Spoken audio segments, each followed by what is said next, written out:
So இந்த டிவிகேல நேத்து தான் எல்லாருக்கும் இருக்க ஒரு மெயினான ஒரு மொமெண்ட் நடந்துச்சுன்னு சொல்லலாம். சி ஜோசப் விஜய் என்னும் நான்.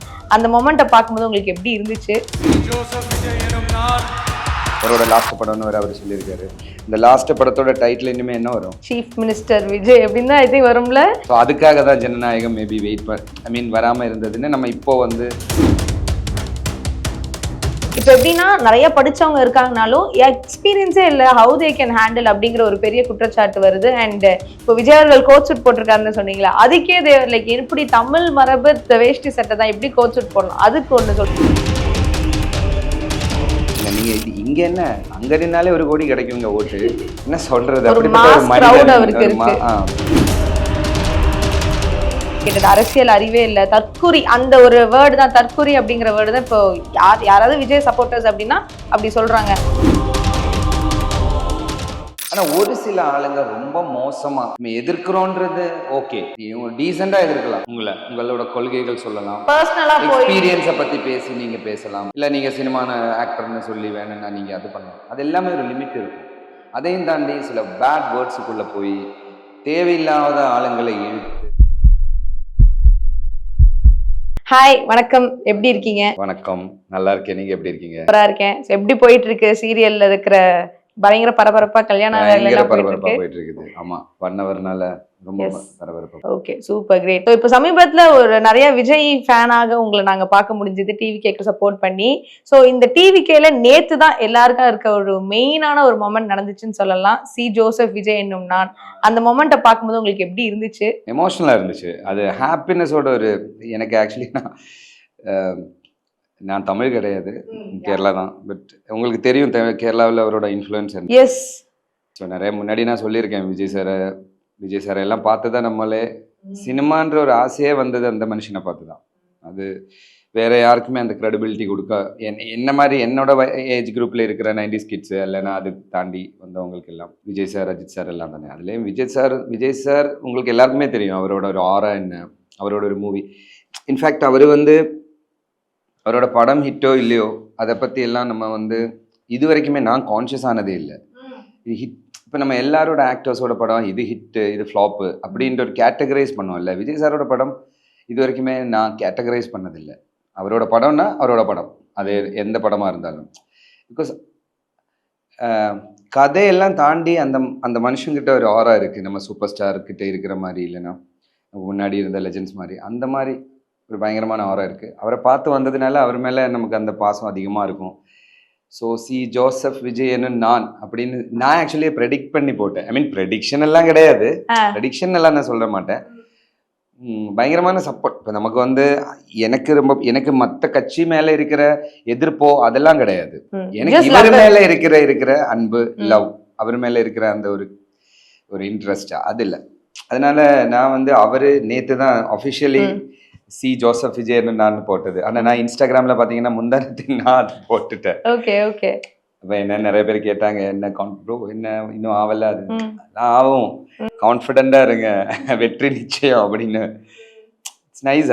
அது பயங்கரமான ஒரு இந்த ஹாப்பினஸ் இல்லை, மேலே போய் அது ஒரு எமோஷ்னலாக கனெக்ட் ஆயிடுச்சு. ஸோ நம்ம ஸ்க்ரீனில் பார்த்த ஒருத்தர் இப்போ சீஃப் மினிஸ்டராக இருக்கா அப்படிங்கிற ஒரு மொமெண்ட்டே சரியெல்லாம் இருக்கு. இல்லை, இன்னும் எனக்கு அந்த நான் அந்த ரியாலிட்டிக்குள்ளே தான் இருக்கேன். இருந்தாலும் நம்ம ரியாலிட்டிக்குள்ளே இருக்கிற மாதிரி இருக்கு. என்னன்னா அவர் வர்றது, உட்கார்றது, பேசுறது, இதெல்லாம் ஒரு மூவி மாதிரி நார்மலா ஒரு ஆளை பாக்குற மாதிரி என்னால பார்க்க முடியல. அண்ட் இவருடைய நிறைய படங்கள்ல நடிச்சது அப்படியே ரியாலிட்டியில அப்படியே நடக்கிற மாதிரியான விஷயங்கள்லாம் இருக்கு. எக்ஸாக்ட்லி. அதாவது நீங்க இப்போ சொல்லுவாங்கல்ல நிறைய பேர், இந்த சர்க்கார் மூவி இல்லைன்னா அதுக்கு முன்னாடி வந்த இப்ப ரீசன்ட் மூவிஸ் எல்லாம் விடுங்க, அதுக்கு முன்னாடியில இருந்தே நீங்க பாத்தீங்கன்னாலே தெரியும்.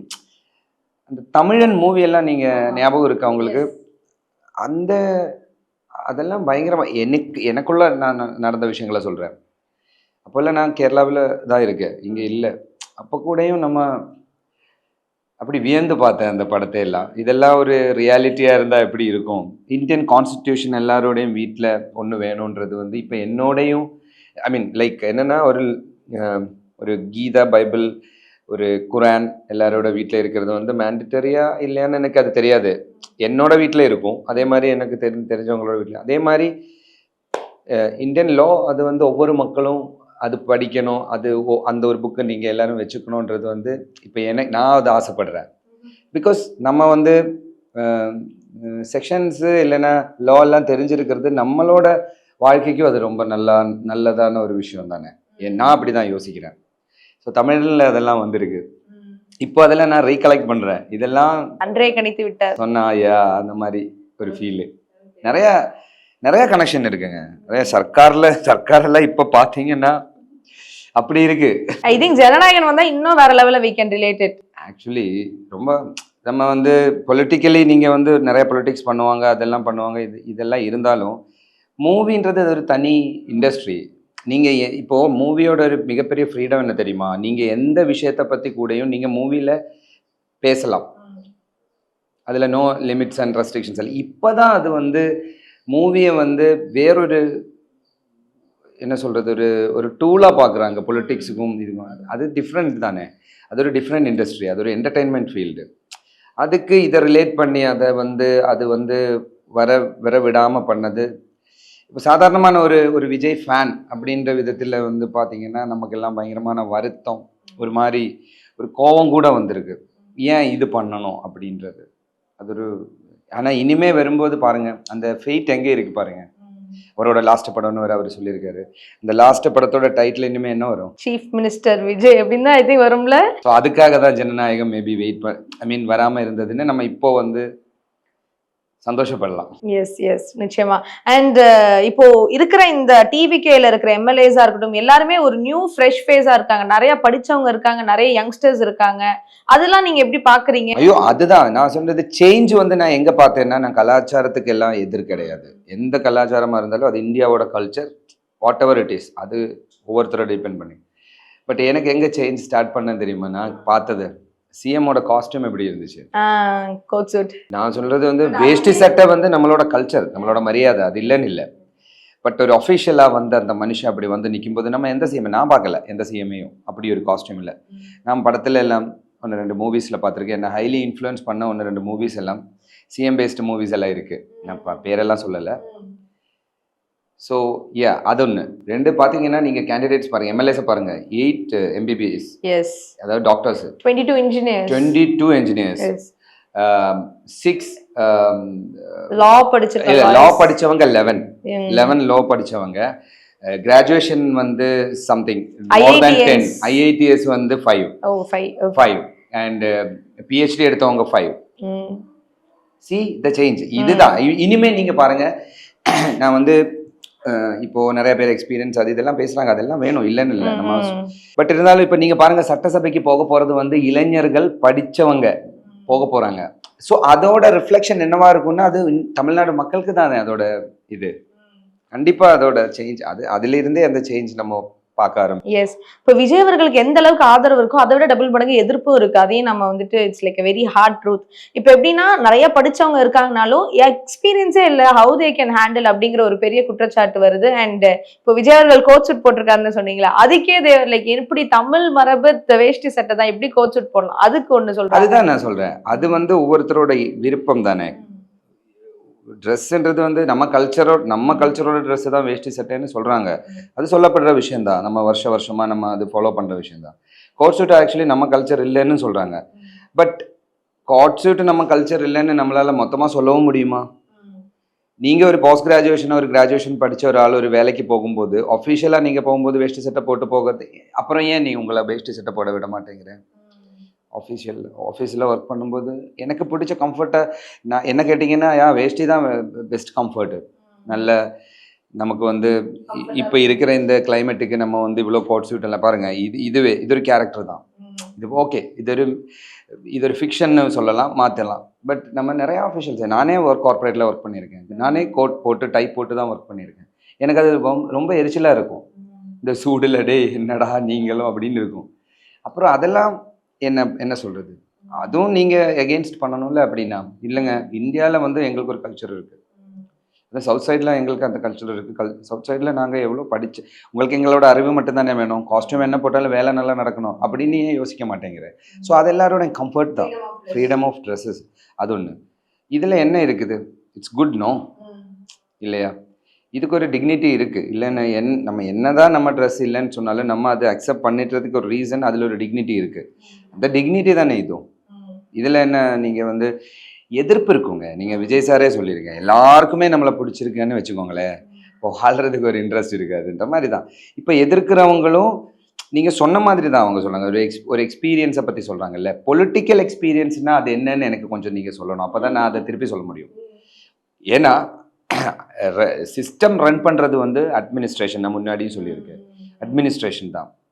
விஜய் சார் வந்து நீங்கள் உங்களுக்கு எல்லாம் ஞாபகம் இருக்குமா இல்லையான்னு தெரியாது, 2009 அவர் சொன்னார். எல்லாருமே சொல்கிறாங்க விஜய்க்கு என்ன தெரியும் பொலிட்டிக்ஸில், அவர் என்ன பண்ணியிருக்காரு அப்படின்றதெல்லாம் நிறைய பேசியிருக்காங்க. அதெல்லாம் நானும் பார்த்துட்டு தான் இருக்கேன்.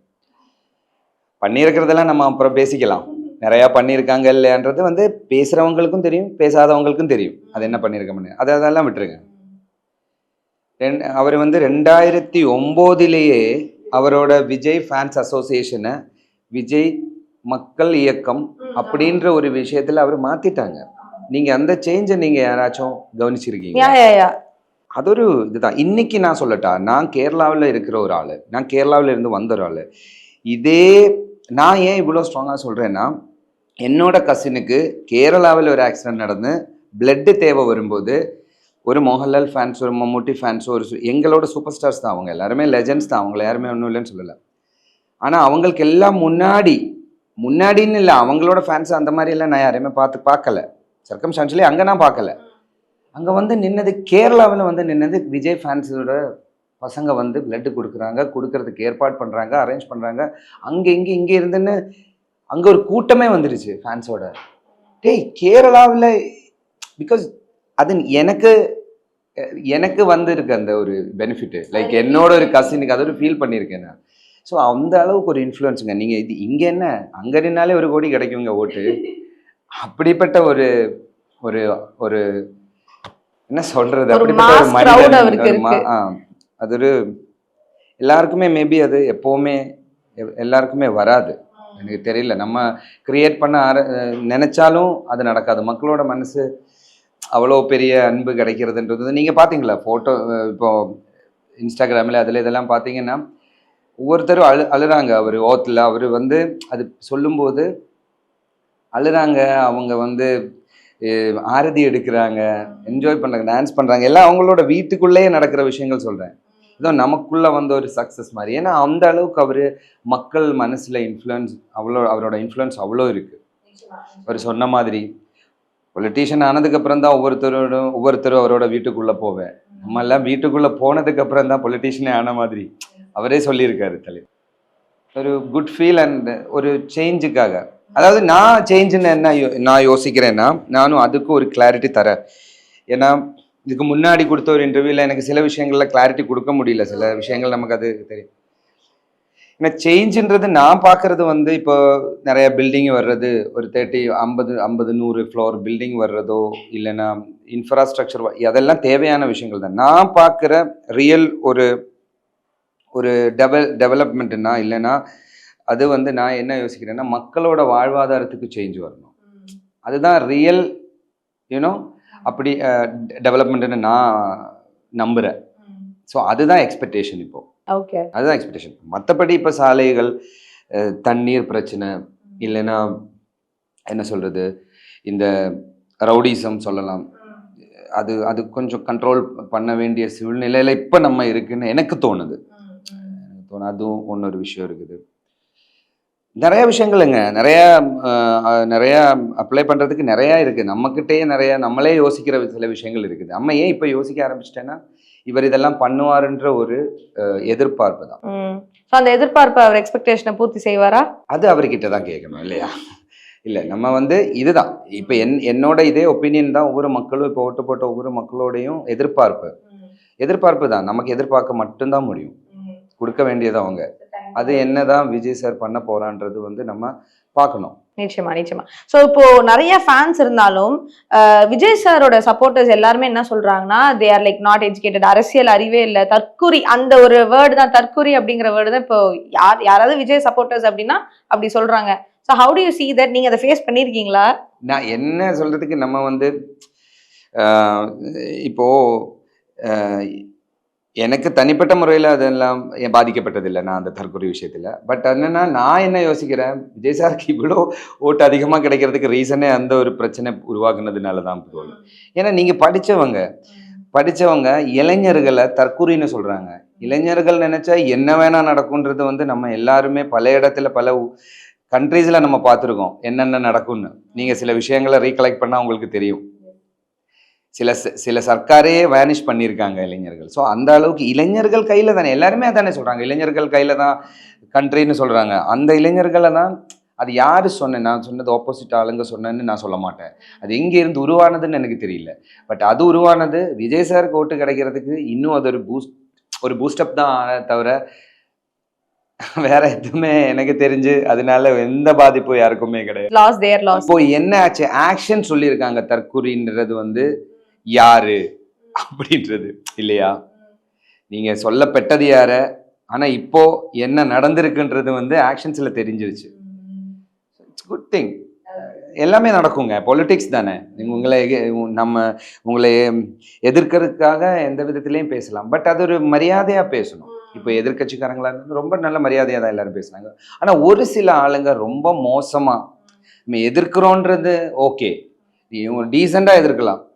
உங்களோட கொள்கைகள் சொல்லலாம், எக்ஸ்பீரியன்ஸை பத்தி நீங்க பேசலாம், இல்ல நீங்க சினிமான ஆக்டர்னு சொல்லி வேணும்னா நீங்க அது பண்ணலாம். அது எல்லாமே ஒரு லிமிட் இருக்கும். அதையும் தாண்டி சில பேட் வேர்ட்ஸுக்குள்ள போய் தேவையில்லாத ஆளுங்களை இழுத்து ஒரு மாதிரி திருப்பி உங்க டாக்ஸிக்கா பண்ண சில விஷயங்கள் அதெல்லாமே சேர்ந்து இவருக்கு அந்த அளவுக்கு ஆதரவு கிடைச்சதுக்கு ரீசன் இந்த எதிர்ப்புகள் தான். கோர்ஸுங்க, ஏன் நம்ம நார்மல் காமன் பீப்புளுக்கு யோசிச்சு பார்க்கலாம்ல. மக்களை வந்து ரொம்ப ஒரு என்ன சொல்றது, ப்ரொவோக் பண்ணி விட்டுட்டாங்க. என்ன நடக்க போகுது, கூட்டம் ஓட்டாகுமா, இதெல்லாம் கேட்டு மக்களை ப்ரொவோக் பண்ணிட்டாங்க. அதுதான் விஷயம்.